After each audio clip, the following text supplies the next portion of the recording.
Gradual mobilisation அப்படின்னா குழந்தை தவழும், அடுத்தது முட்டியில் நடக்கும், அதுக்கப்புறம் வாக்கர் பிடிச்சிட்டு நடக்கும், அப்புறம் தனியாக நடக்கும். நாம் தவழ்கிற குழந்தைய நடக்க வச்சு தான் வாக்கரோட வீட்டுக்கு அனுப்புகிறோம். வாக்கர்லேருந்து எடுக்கிற அளவுக்கு கிராஜுவலாக குழந்தை வளருது இல்லையா, அந்த மைண்ட் செட்டில் நம்ம நடக்க ஆரம்பித்தா 100% எந்த பிரச்சனையும் இருக்காது. ஸ்பைன் சர்ஜரி ஸ்கோலியோசிஸ்க்கு பண்ணி முடித்த குழந்தைங்களுக்கு கத்தீட்ரோடலாம் நாங்கள் வீட்டுக்கு அனுப்ப மாட்டோம். கத்தீட்ரெல்லாம் எடுத்துகிட்டு எந்த டியூபும் போடாமல் நடக்க வச்சு படிக்கட்டு ஏற வச்சு இறங்க வச்சு தான் வீட்டுக்கு அனுப்பும். அவங்க வீட்டுக்குள்ளே தூங்குற நேரத்தை தவிர மற்ற நேரம் வீட்டுக்குள்ளேயே நடக்கலாம், யூரின் மோஷன் நார்மலாக போகலாம், பேசிக்கான ப்ரோட்டீன் ரிச் ஃபுட்டு ரெகுலராக சாப்பிட்டா போகும். சார், முதுகு தண்டு வடம் வளைஞ்சிருக்குன்னு சொல்கிறீங்க. என்னை பொறுத்த வரைக்கும் அது மேஜர் சர்ஜரியாக தான் இருக்கும். இதுக்கு எவ்வளோ செலவாகும் சார்? கண்டிப்பாக செலவு கொஞ்சம் ஜாஸ்தி தான் ஆகும். இந்த செலவை நான் 2 டைப்பாக பிரிச்சுக்கிறேன். Hello, I'm Dr. Vignesh Pushpara, consultant orthopedic and spine surgeon. Sir, எல்லா அம்மாங்களோட காமனான கொஸ்டின் சார். இந்த மாதிரி ஸ்கோலியோசிஸ் வந்த பேஷண்ட், அதாவது பாப்பாங்களோட திருமண வாழ்க்கை எப்படி இருக்கும் சார்? 99% எந்த பிரச்சனையும் இருக்காதுமா. நார்மல் குழந்தைங்களுக்கு எப்படி திருமண வாழ்க்கை இருக்குமோ அதே மாதிரி இருக்கலாம். நார்மல் டெலிவரியும் பண்ணலாம். என்ன ஒரே ஒரு விஷயம், முதுகில் ஊசி போட்டு டெலிவரி பண்ண முடியாது. ஏன்னா நம்ம முதுகில் ஆப்ரேஷன் பண்ணியிருக்கோம்ல, அது எல்லாருக்கும் நான் டிக்டிமாக முதுகில் ஊசியே போட முடியாதுன்னு சொல்லலை. ஒரு சிலருக்கு சர்ஜரிக்கு அப்புறம் போட முடியாத சுச்சுவேஷன் போது அவங்களுக்கு முழு மயக்கம் கொடுத்து டெலிவரி பண்ணலாம். பட் நார்மல் ஃபேமிலி லைஃப்பில் எந்த பிரச்சனையும் இருக்காது. இப்போ நான் எங்கள் ஃபீல்டில் 12-14 வருஷமாக இருக்கேன். நான் பார்த்து நான் சர்ஜரி பண்ண குழந்தைங்க நிறைய பேர் டெலிவரி ஆயிருக்கு. அவங்க பார்த்துட்டு போயிருக்காங்க. இப்போது மாடலிங் ஃபீல்டில் நிறைய பேர் இருக்காங்க. சர்ஜரி சார் எனக்கு மாடலிங் தான் பிடிக்கும், நான் மாடலிங் போகணுன்னு நேர் பண்ணிட்டு போனவங்களும் இருக்காங்க.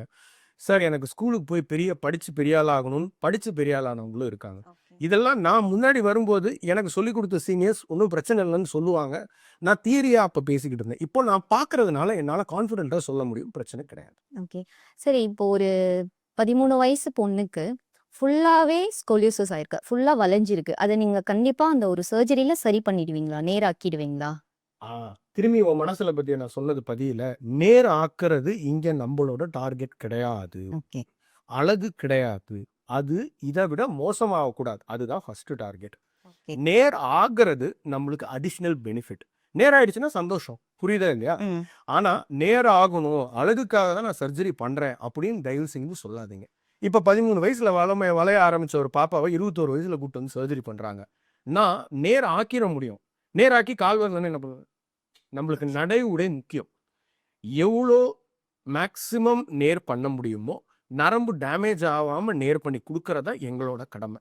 எங்களோட மெயினான கடமை. இதை விட மோசமாக அவள் வளையாமல் இருக்கிறது தான் எங்களோட மெயின் கடமை. சார், முதுகு தண்டு வடம் வளைஞ்சிருக்குன்னு சொல்கிறீங்க. என்னை பொறுத்த வரைக்கும் அது மேஜர் சர்ஜரியாக தான் இருக்கும். இதுக்கு எவ்வளோ செலவாகும் சார்? கண்டிப்பாக செலவு கொஞ்சம் ஜாஸ்தி தான் ஆகும். இந்த செலவை நான் 2 டைப்பாக பிரிச்சுக்கிறேன்.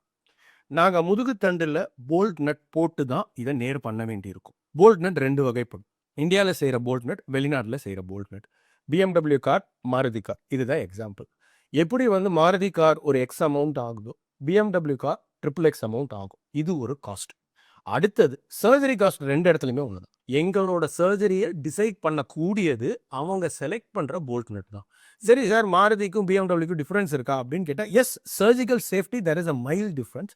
பட் நாங்கள் 2மே யூஸ் பண்ணி தான் பண்ணிக்கிட்டு இருக்கோம். அதை நீங்கள் மனசில் வச்சுக்கிட்டு டிசைட் பண்ணும்போது ஒரு குடும்பத்தோட 2-3 தீபாவளிக்கு உண்டான செலவோ, 2-3 ரம்ஜானுக்கு ஆகிற செலவோ தான் ஒரு ஸ்கோலியோசிஸ் சர்ஜரிக்கு ஆகும். இப்படி தான் என்னால் சொல்ல முடியும். ஓகே. பால்பார் ஃபிகர்னு சொல்ல முடியாது. நான் எவ்வளோ நாள் அந்த பேஷண்ட் ஹாஸ்பிட்டலில் இருப்பாங்க சார்? எந்த காம்ப்ளிகேஷனும் இல்லை, எந்த பிரச்சனையுமே இல்லை அப்படின்னா மேக்ஸிமம் 1 வாரம் இருக்க மாதிரி. ஓகே. சரி, இப்போ நீங்கள் சர்ஜரி முடிச்சுட்டு முதல் நாள் இல்லை அடுத்த நாளே நீங்கள் நடக்கலாம்னு சொல்கிறீங்க. ஸோ அவ்வளோ ஃபாஸ்ட்டாக அவங்களால நடக்க வைக்க முடியுமாங்க சார் உங்களால்? உங்களால் முடியுமா, என்னால் முடியுமா அப்படின்னு கேட்டிங்கன்னா கண்டிப்பாக முடியாது. ஆனால் குழந்தைங்களால முடியும். இப்போ உங்கள் ஏஜுக்கோ என் ஏஜுக்கு வயசில் மூத்தவங்க இருக்காங்க இல்லையா, அவங்களோட பெயின் டாலரன்ஸை விட குழந்தைங்களோட pain tolerance 4x 5x times இருக்கும். நாம் நினைக்கிறத விட பயங்கரமாக அவங்க வலி தாங்குவாங்க. சொல்லப்போனால் வலின்னு சொல்ல மாட்டாங்க. ரெண்டாவது, அவங்க எக்ஸசைஸ் பண்ணி தான் ஆகணும். எதுக்காக எக்ஸசைஸ் பண்ணணும்னா, பிறந்ததுலேருந்து அவங்க ஒரு வளைஞ்ச பாஸ்டர்லேயோ இல்லை கிராஜுவலாக ஒரு வளைஞ்ச பாஸ்டர்லேயோ அவங்க இருந்திருப்பாங்க. இப்போ நேர் பாஸ்டருக்கோ இல்லை கொஞ்சம் அப்நார்மலான பாஸ்டர் இருந்து நார்மல் பாஸ்டருக்கும் நம்ம கொண்டு வந்திருக்கோம் இல்லையா, அதுக்கு அவங்க மைண்டும் பாடியும் அக்கஸ்டம் ஆகும். அது வந்து எக்ஸசைஸ் பண்றது மூலியமா தான் பண்ணணும். ஒரு 2லேருந்து 3 வருஷம் நல்லபடியா அந்த குழந்தைங்க சொல்லிக் கொடுக்குற எக்ஸசைஸை பண்றாங்கன்னு வச்சுக்கோங்க, பின்னாடி என்னை வந்து பார்க்க வேண்டிய தேவை இருக்காது. இல்ல அப்படின்னா அந்த நியூ பாஸ்டருக்கு அவங்க அக்கஸ்டம் ஆவறதுக்கே ரொம்ப நாள் ஆகும். அந்த ஒரு ஸ்மால் கேப்பை ஃபில் பண்றது அவங்களோட எஃபோர்ட் தான். சர்ஜரி என்னால் ஹாஸ்பிட்டலில் வச்சு பண்ணி கொடுக்க முடியும். என்னோட நண்பர்கள் எல்லாருமே ஹாஸ்பிட்டலில் வச்சு கண்டிப்பாக ஸ்கோலியோசிஸ் பண்ண தெரிஞ்ச எல்லாருமே, நானும் இல்லை எல்லாருமே 2வது நாள் நடக்க வச்சுக்கோம். Okay sir. மீதி ரெக்கவரி அவங்க கையில தான் இருக்கு. கண்டிப்பா குழந்தைங்க நம்மள விட ஃபாஸ்டா ரெக்கவர் ஆவாங்க. அந்த ரெக்கவரிக்கு நம்ம ஃபெசிலிட்டேட் பண்ண வேண்டியது மோட்டிவேஷன் மூலியமா மட்டும்தான். ஓகே. சரி, எல்லாருக்கும் அ எப்படின்னா, இப்போ ஹாஸ்பிட்டல்ல 1 வீக் இருக்கிற வரைக்கும் சேஃபா இருக்கும். இப்போ வீட்டுக்கு போயிட்டாங்கன்னா, அதுக்கப்புறம் தான் எப்படி நடக்க வைக்கிறது? என்ன பண்றது? ஐயோ! இது எழுந்திரிக்காத, இல்ல உட்காராத அப்படின்ற நெறைய டவுட் இருக்கும். ஸோ இத பத்தி எப்படி சார் இதெல்லாம் எக்ஸ்பிளைன் சொல்லப் போனா ஸ்பைன்ல ட்ரீட்மெண்ட் பண்ணி முடிச்சதுக்கு அப்புறம் குனியக்கூடாது. ஸ்பைன்ல ட்ரீட்மெண்ட் பண்ணி முடிச்சதுக்கு அப்புறம் பெருசா நகரக்கூடாது, வெயிட் தூக்கக்கூடாது. இது வந்து தப்பான கான்செப்ட். நீங்க எவ்வளோக்கு எவ்வளோ கிராஜுவலா மொபிலைஸ் பண்றீங்களோ அவ்வளோக்கு அவ்வளோ நல்லது. ஆஃப்டர் சர்ஜரிக்கு அப்புறமா? ஆஃப்டர் சர்ஜரிக்கு அப்புறமா கிராஜுவல் மொபிலைசேஷன் அப்படின்னா வந்து குழந்தை தவழும், அடுத்தது முட்டியில நடக்கும், அதுக்கப்புறம் வந்து வாக்கரை பிடிச்சிட்டு நடக்கும், அப்புறம் தனியா நடக்கும். நாம தவழ்ற குழந்தைய நடக்க வச்சு தான் வாக்கரோட வீட்டுக்கு அனுப்புறோம். ஓகே. வாக்கர்ல இருந்து எடுக்கிற அளவுக்கு கிராஜுவலா குழந்தை வளருது இல்லையா, அந்த மைண்ட் செட்ல நம்ம நடக்க ஆரம்பிச்சா 100% எந்த பிரச்சனையும் இருக்காது. சூப்பர்வைஸ்டு வாக்கிங் இங்க வந்து அம்மாவோட ரோல் தான் பெரிய ரோல். அம்மா வந்து டாக்டர் என்ன சொல்றாரு, வார்டில் பிசியோதெரபிஸ்ட் என்ன சொல்றாங்க, அதை நம்ம என்னென்ன ஃபாலோ பண்ணணும் அப்படின்னு அவங்க கேட்டுட்டு போயிட்டாங்கன்னு வச்சுக்கோங்க, தாராளமா எந்த பிரச்சனையும் இருக்காது. ஓகே. ஸோ சர்ஜரி முடிச்சுட்டு உங்கள எப்ப வந்து பார்க்கணும் சார்? அதுவரைக்கும் அவங்க என்ன மாதிரியான ஃபாலோ புரோட்டோகால் ஃபாலோ பண்ணணும் சார்? பெரிய புரோட்டோகால் ஃபாலோஅப்லாம் கிடையாதும்மா. ஸ்பைன் சர்ஜரி ஸ்கோலியோசிஸ்க்கு பண்ணி முடிச்ச குழந்தைங்களுக்கு கத்தீட்ரோடலாம் நாங்கள் வீட்டுக்கு அனுப்ப மாட்டோம். கத்தீட்ரெல்லாம் எடுத்துட்டு எந்த டியூபும் போடாமல் நடக்க வச்சு படிக்கட்டு ஏற வச்சு இறங்க வச்சு தான் வீட்டுக்கு அனுப்பும். அவங்க வீட்டுக்குள்ள தூங்குற நேரத்தை தவிர மற்ற நேரம் வீட்டுக்குள்ளேயே நடக்கலாம். யூரின் மோஷன் நார்மலாக போகலாம். பேசிக்கான புரோட்டீன் ரிச் ஃபுட் ரெகுலராக சாப்பிட்டா போதும். 1 வாரம் கழிச்சு இல்லை 2 வாரம் கழிச்சு திரும்பி எங்களை வந்து பார்க்கணும். 1 வாரம் கழிச்சு பார்க்கறது எதுக்குன்னா காயம் எப்படி இருக்குன்னு பார்க்கறது. 2 வாரம் கழிச்சு பார்க்கறது எப்படின்னா தையல் பிளாஸ்டர் எல்லாம் எடுக்கிறதுக்காக பார்க்கறது. அப்போ வந்து நாங்கள் கொஞ்சம் எக்ஸ்ட்ரா எக்ஸசைஸ்லாம் சொல்லி கொடுப்போம். அந்த எக்ஸசைஸ் தொடர்ச்சியாக பண்ணுறதாங்கன்னா 1 மாதம் கழிச்சு பார்க்கணும். அதுக்கப்புறம் 3 மாதம் கழிச்சு பார்க்கணும். அதுக்கப்புறம் 6 மாதம் கழிச்சு பார்க்கணும்.